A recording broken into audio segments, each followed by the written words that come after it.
Great to be back, and great to be back in Texas, back in the NCAA tournament, back in the Irwin Center where we were at last year, and excited to get the tournament experience started for these two kids and the rest of our team.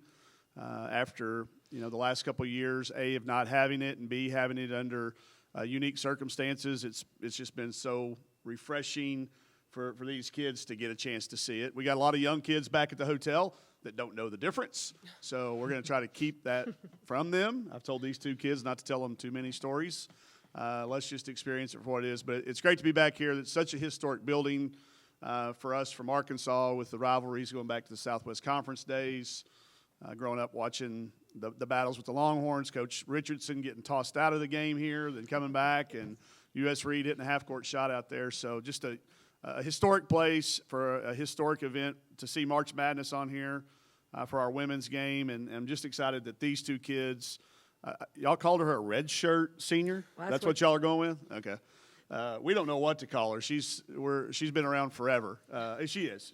You got it right. But we call her COVID senior. We call her grandma. We call her everything on it. But so excited that Amber Ramirez returned to take advantage of her last year to experience this back here. She's obviously a Texas kid. Great to bring her back home. And then, our next most veteran, I'm not sure if she's going to inherit the title of grandma, but Michaela Daniels has been a leader for ours since her freshman year. So thank y'all for having us. It's good to be back in the tournament and good to be back in Texas. Mike, when you saw that you were going to be facing Lynn in the bracket, just what were your thoughts on that and being so familiar with her? Just really happy for her, because we talk early and often about lots of things, basketball and non-basketball related. We've been friends for a long time, so excited that they were in. Not necessarily excited that we have to play each other. I don't like playing people I consider friends, but I'm happy that one of us is going to advance to the second round. I know that for a fact. I've watched them a lot this year. They are fun to watch, the way they put things together. I'm friends with Gavin, their associate head coach, as well, and they've got an Arkansas girl on their team. So followed Utah. They're always up on late when I get home, so we've watched a lot of them. But I don't like playing people I talk to on the phone during the year. It's a challenge, because you're happy and you're proud for them. At the same time, you're trying to win. So I don't lie about it and tell you it's just any other game. It's not. It's different when you're playing a friend. So, but I'm very happy for her, because I know how hard it is to do what she did at Utah. In the Pac-12, it's hard to catch anybody, much less catch enough people to make it to the finals of that tournament. That is such a hard thing to do in that league, and with the success that they've had to get to where they got, the way they got. A young team. She embraced roster management, very similar fashion that we did. Play our young kids, build for the future, and try to be the best you can be at this year too. So I'm really happy for them that it worked out the way it did. And they've faced adversity. They lose a player that's very integral to them late in the year, and they've just kept rolling and kept going. So I admire what they do, and they've been fun to watch more and more on video, but it doesn't make it any more fun. She also talked about how she really revamped their style of play before this season by diving into analytics and also kind of crowdsourcing some advice from other Pac-12 coaches. But I wonder, you guys have such similar philosophies. Obviously, you talk a lot. Did she, ask you for any input on that? And what do you think of the ways that they've changed? She never called and asked for anything specific, but there's times in the past that we've talked about to get to that next level. Your offense has to be good, and it has to be diverse. And she uses analytics a lot, and I think it is. I do too. And I do think in our similar situations, us at Arkansas trying to catch a lot of people when we got there, we had to be very mindful of every piece of information that's available. Whether you use it or not, it's up to you. And then whether or not you impart it to your kids that I had set to my right is really up to us, which we don't do a lot of. But I'd like to have every piece of information possible at my disposal to make decisions. And you can see in the way that they've played this year, the shot selection has improved. Their shot distribution is right down where it should be. Best players getting the most shots in the right spots. So whether or not she talked about it or said it, if you watch her teams, that's being done. You can tell teams that use analytics and build around analytics versus teams that don't. And they're obviously using them and building around them, recruiting to it. And again, I don't know how much longer it's going to last because I think eventually everybody will get there. But I quite frankly think that's one of the reasons they've caught and passed some people. Because I think people have been stubborn and just buried their head in the sand, and maybe because they don't believe in them or understand them for whatever reason, they don't use them as a tool. And I think it allows people like us to catch some people maybe when you don't think that we're supposed to be. Next question will come from Danny Davis of the Austin American-Statesman. Danny? First, I'm kind of curious about where this great meal was that y'all We went to Papados. Oh, You kidding? I know Vince Young's got a restaurant here, and I looked at it, but our kids, they hear Papados, man, their ears perked up. So we killed it out there. We had that place. They just bring us one of everything, and we'll figure out who eats what. But yeah, but our kids are very they're social. They like to be together.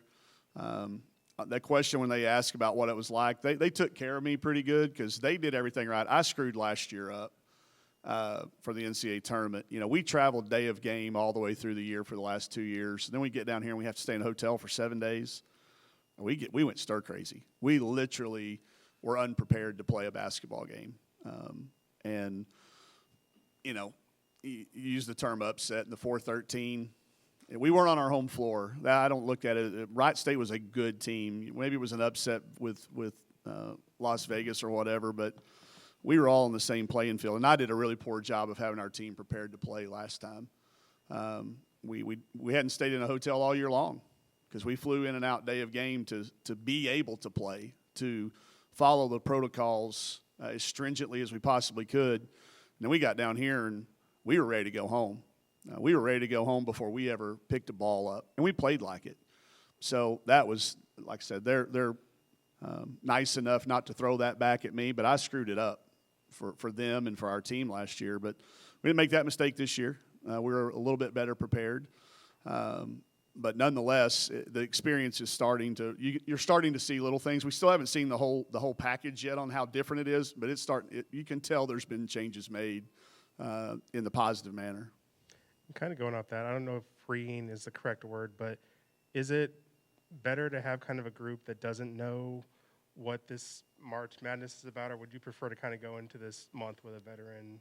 No, I like the prior. I like them not having blissful naivety or, whatever, however you want to put it. I told Amber and Mac and then the 3 other players that we had that have experienced it not to tell too many stories of what it was like. Don't get in here and go, oh, well, y'all didn't have to, the woe is me. Y'all didn't have to walk uphill both ways to school in the snow like I did mentality. Let these guys experience it and enjoy it. So I'm glad we got a lot of bright-eyed freshmen, first-year freshmen that don't know, that are just here to experience it for the first time. And they'll just hear the stories and we'll never have to live those experiences. But, I want them to tell some things, but not all the stuff. Next question, Coach, will come from Jim Vertuno of AP. Talking about freshmen, you've got the Conference Freshman of the Year facing in the Conference Freshman of the Year. Yeah. Tell us about what you see in that matchup and what those 2 players bring to this game, yours and theirs. Yeah, they may end up guarding each other some. I obviously don't know who Lynn will put Nepkins on, but Sam will have her and McQueen both a little bit. So I think it's a product of both of us playing young kids. The SEC was a really old league. I don't know if you looked at the depth, but you had a lot of 6th and 5 and 6 year kids on lots of rosters.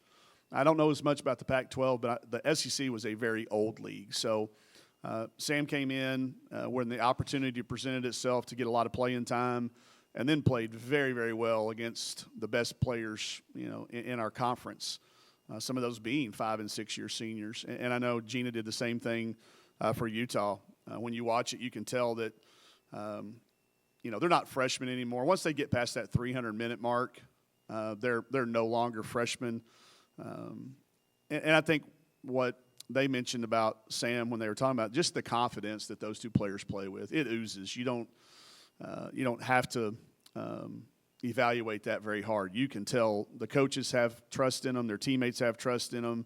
and then they have the ultimate confidence in themselves. So it's going to be fun to see that. I love the fact that the NCAA put us against Utah as far as matchups wise. I hate it that it's Lynn, but I love that we got two styles of play that are going to be matchup. It's not going to be this contrasting deal. It's going to be, all right, I mean, I would send our scout to her right now, and she'd probably send us their scout. Just save each other a lot of hassle.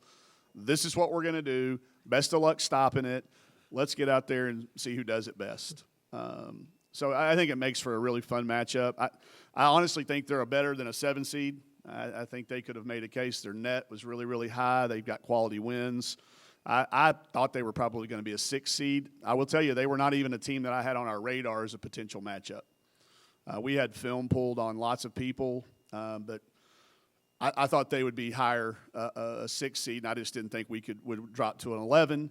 But I didn't anticipate them being a matchup. But it's going to be a fun one. She said it in a podcast I listened to on the way over here. It could look like a track meet at times. And I already told Vic to get the paint out ready for they may have to repaint the rims between our games if we don't either one shoot it well, because we are definitely going to shoot them. That's for sure. Before we turn, Coach, to some questions from our virtual media members, anything else from anyone assembled here in Austin? If not, we have a few more minutes for questions for Coach Neighbors. Right now, I see one person with their raised hand. If anyone else on the virtual platform would like to ask Coach Neighbors a question or two, please raise your hand now. We're going to turn to Porter Hayes of Sports and Culture. Coach, first question, I'll kind of ask you what I've asked the players, just the mindset. How's it been going down there preparing, knowing that you're not cooped up, you're able to go around and have a free practice and go out and have a meal with the kids, and different vibe of last year? Enjoyable. Just to see them laugh, to see them smile. You know, we've got I've actually got 3 of my 4 kids here. My oldest, Abby, and then the 2 young boys, just them out there watching Sailor and Amber and Bowen throwing rocks, you know, at the fish at Papa Do's out there. That's not what we were supposed to be doing. I think that's what he was doing. Just their interaction. And, you know, last year you just felt like that, I don't know, hall monitor. Don't do this, don't do that, don't do this, don't go there, don't be that, don't get back in there. And we were hall monitors standing out there. And so, like, they're such good kids. They're like, Coach, do you care if I go talk to my mom at their hotel? Yeah, go. You know, and it's fun to be able to say yes for a change after being a hall monitor for a couple of years. And when you can't, no. It's, yes, don't even ask me anymore. Just go. Tell me what time you'll be back. You've earned my trust. Go do it. So, Porter, it's night and day difference. I think it makes me a little sad for Chelsea. It makes me a little sad for Mal and those kids and the kids, you know, that couldn't experience being in the tournament in 2019 that we had qualified for at all, and then having to experience it the way we did. It breaks my heart a little bit for that group of kids, but I'm glad this group of kids has got to experience it. And I'll follow up with, you're talking about the 2 that, you know, have experienced the tournament, but yet this is the first time that they're all getting to experience this type of tournament. So it's almost like they're all freshmen again as well. Yeah, it's different. Yeah, you can tell a difference in them. You can see it in their eyes. You can hear it in their voices. You can see the way they are smiling about it. Last year, it didn't feel like a reward for hard work.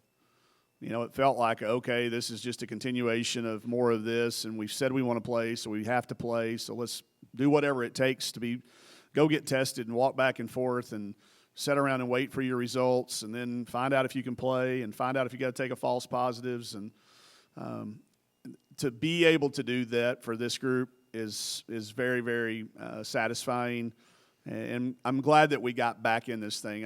It would have been a hard, long summer if we hadn't put together a schedule and played a schedule and then executed, won enough games to get back here. That would have been a really hard thing to have to look Amber in the eye and tell her she's not going to get a chance to experience it. So I think about the kids that haven't, but I'm happy for the kids that are. And I'll finish up with Amber, you know, getting to play in Austin, you know, right there in Texas, you know, her final year. How much does that mean to you and for her to be able to, you know, go out in Texas? Well, we tried really, really hard to get her back down here to play home games during the regular season. We just couldn't find any takers. So it's good that we got her back here again for the tournament. When she saw that draw come, we were in the last bracket. So she was like, "Where are we going to go?" I said, "Well, we're probably going to Texas." And I just kind of looked at, she just saw this, this smile come across her face. And then when the announcement came, it was genuine. It was genuine excitement. Seeing her family being able to come back here and not be, she struggled to see, she only had so many people that could get on the pass list last year.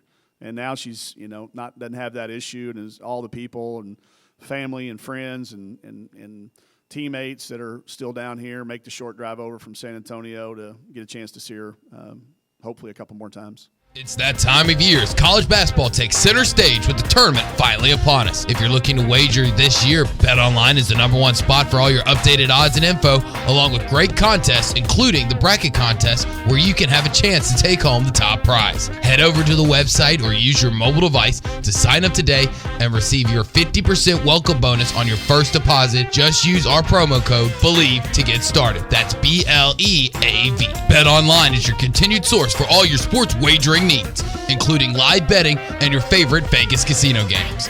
Bet online, where the game starts.